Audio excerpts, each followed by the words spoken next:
आश्चर्य तो तब बहुत बड़ा होता है जब यह देखने में आता है कि हम मनुष्य होकर भी मनुष्यता को निभा नहीं पाते, मानव होकर भी मानवता को निभा नहीं पाते, मनुष्य का यह सुंदर जीवन पाकर भी पाप कर्मों से दूर नहीं हो पाते और क्षण प्रतिक्षण पाप कर्मों में संलिप्त रहकर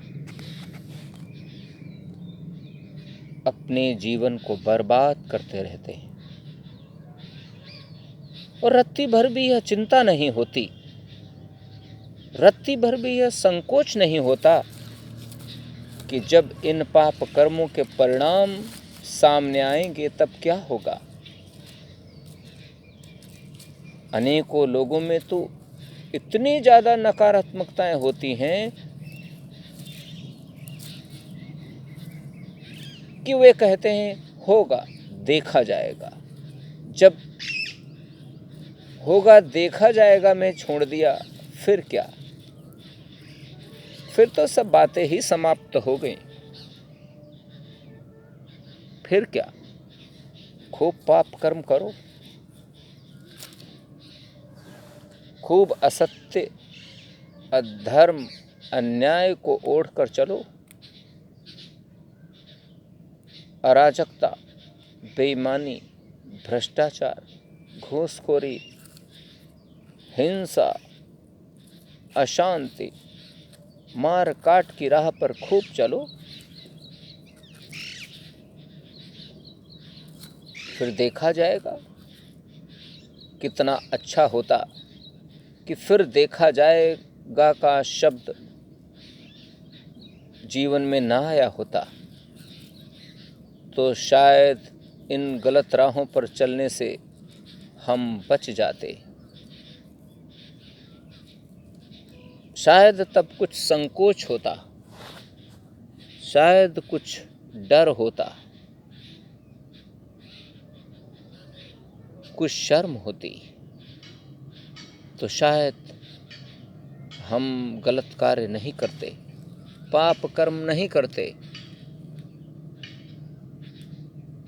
पर इन सभी लापरवाहियों के कारण, नकारात्मकताओं के कारण, मंदबुद्धिता के कारण हम गलत को गलत मानने को तैयार नहीं हो पाते। यही ढीठता ही हमें विवश करती है कि हम गलत राहों को गलत जानकर भी करते रहते हैं। और जब गलत करते हैं तो उसके परिणामों को भी हम भुगतते हैं। फिर हमारे पास परिणाम भुगतने के अलावा और कोई चारा भी तो नहीं है। अच्छा हो हमें ये ज्ञात हो जाए, हमें यह ज्ञान उत्पन्न हो जाए कि हम जैसा कर्म करेंगे वैसा ही परिणाम मिलेगा। अच्छा करेंगे तो परिणाम अच्छा मिलेगा, गंदा कार्य करेंगे परिणाम गंदा मिलेगा।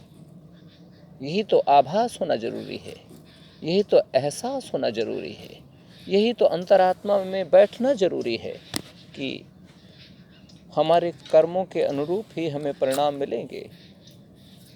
जब यह भय हमारे अंदर व्याप्त होगा, डर हमारे अंदर व्याप्त होगा, तभी हम उन पाप कर्मों से बचकर अच्छी राहों पर बढ़ने की कोशिश कर सकते हैं और करेंगे।